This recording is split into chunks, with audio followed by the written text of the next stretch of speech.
Bismillahirrahmanirrahim. Waltakum minkum ummatun yad'una ilal khairi wa ya'muruna bil ma'ruf wa yanhauna 'anil munkar. Syahadat adalah pengakuan, Pak. Asyhadu itu pengakuan sekaligus penetapan, dan penetapannya itu sungguh-sungguh, Pak, tidak main-main. Apa kesiapannya? Kesiapan mental untuk menanggung segala konsekuensi ucapannya tadi, yakni tidak ada yang berhak diibadahi dengan benar, maka seluruh sesembahan yang tidak benar itu adalah batil dan itu musuhnya, dan semua orang yang terlibat menyembah begitu musuhnya pula. Maka kita wajib, kalau orang bersyahadat benar, orang kafir tidak boleh jadi teman setia, tidak boleh. Tetap adalah musuh kekafiran, tidak boleh berhenti. Teman keimanan itu tetap ada. Luar biasa, Pak ya, sudah siap menerima, Pak, kesiapan mental. Maka orang yang siap menerima mental segala konsekuensinya. Siapa wanita pertama kali syahidah? Siapa? Sumayyah. Dipanaskan air mendidih 3 hari 3 malam. Dan inilah anak bayi, anak kecil, bilang kau akan kugoreng bersama dengan anakmu. Anaknya yang masih kecil, dia bilang turun maki ibu, turun maki ibu. Nikmati itu air yang mendidih, karena agamanya ibu benar. Dia rela di air mendidih yang dipanaskan 3 hari untuk nilai sebuah konsekuensi, sebuah nilai syahadat. Kalau ini dipakai, Pak, rela air mendidih 3 hari 3 malam, apalagi kalau hanya sekedar menutup aurat. Tidak ada kata panas bagi wanita, karena dia nikmati konsekuensi syahadatnya. Maka syahadat, Pak, dibayar surga bukan karena ucapannya, konsekuensinya. Ya, kalau ada orang sudah bersyahadat, Pak, lepas kudungnya, tanda mati syahadatnya. Jangan merasa, Ibu, tapi kalau merasa ke alhamdulillah. Artinya pulang ke di rumah, sadari itu jangki bongkar-bongkar ke kudung tak. Pasti sebagian mungkin yang baru datang bilang keras memang itu ustaz. Bukan saya yang keras, kita yang kador. Maka prinsip, Pak, tegas. Saya itu maaf kalau ada di rumah tidak pakai kudung, saya gelisah. Ibu yang keluar tuh saya yang keluar. Saya tidak bisa. Paling tidak saya harus masuk di kamar supaya saya tidak lihat aurat. Nah, itu biasa agak sedikit panas-panas kalau ada keluarga datang dari kampung. Karena dua pilihan, saya yang pergi atau kusuruh pulang. Tapi masa tamu disuruh pulang, Ustaz, kesiapkan kudung. Karena dia bukan tidak layak dipandang, sebagaimana juga dia tidak layak memandangkan dirinya. Ini perjuangan kaum muslimin. Syahadat, Pak, butuh pengorbanan. Tidak main-main, Pak. Apalagi bapak bawa istrinya kiri kanan tidak menutup aurat. Suami tidak bertanggung jawab. Suami menerima anaknya orang baru tidak disayangi. Tidak disayangi itu, Pak. Siapa suami yang gonceng istrinya tidak tutup aurat, maka suami yang tidak mencintai istrinya.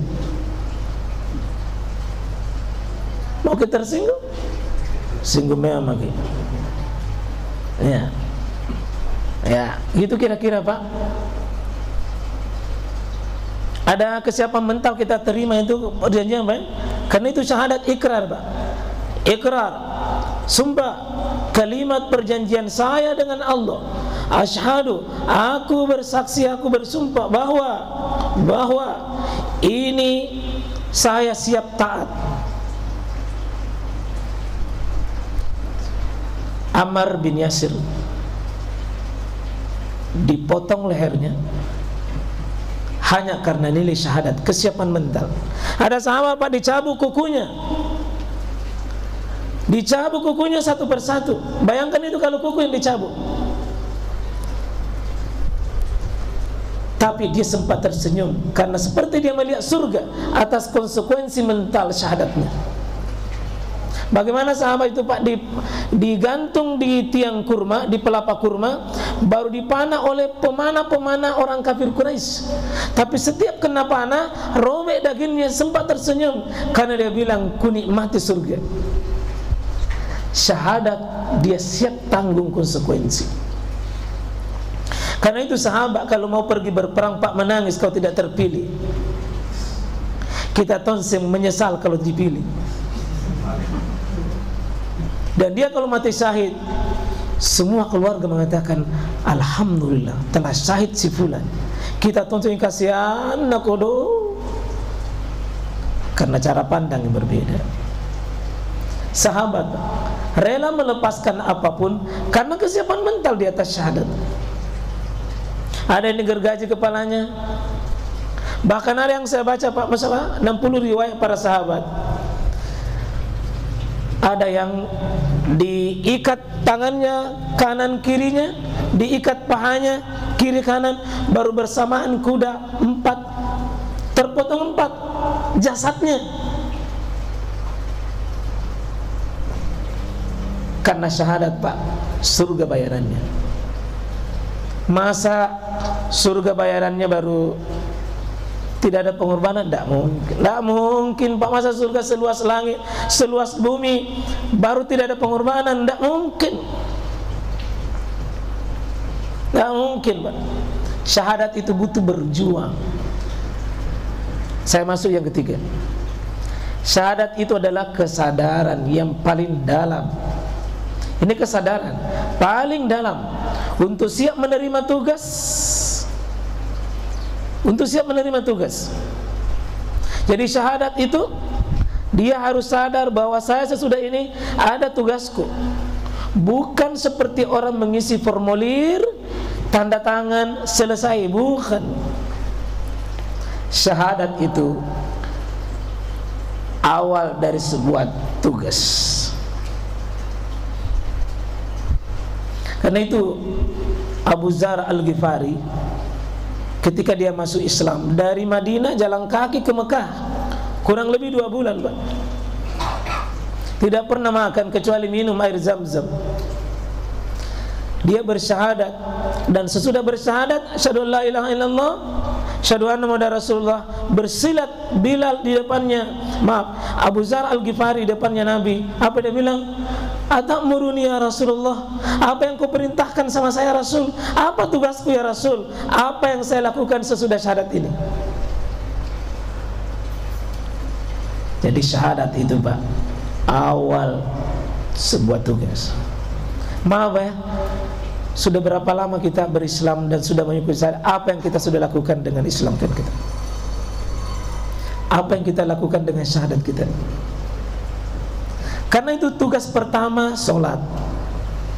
Tugas pertama cintai sholat. Tugas pertama pisahkan diri dari orang-orang kafir. Pisahkan diri dari kebiasaan orang-orang musyrik. Syahadat itu tugas, awal menerima tugas. Karena itu kalau di Al-Markas sering kita mengatakan pengislaman hari ini kurang gempar Pak. Dulu satu orang masuk Islam di masa Nabi, gempar kota Mekah. Karena seperti orang itu Pak, kalau sudah bersyahadat seperti disulap dirinya.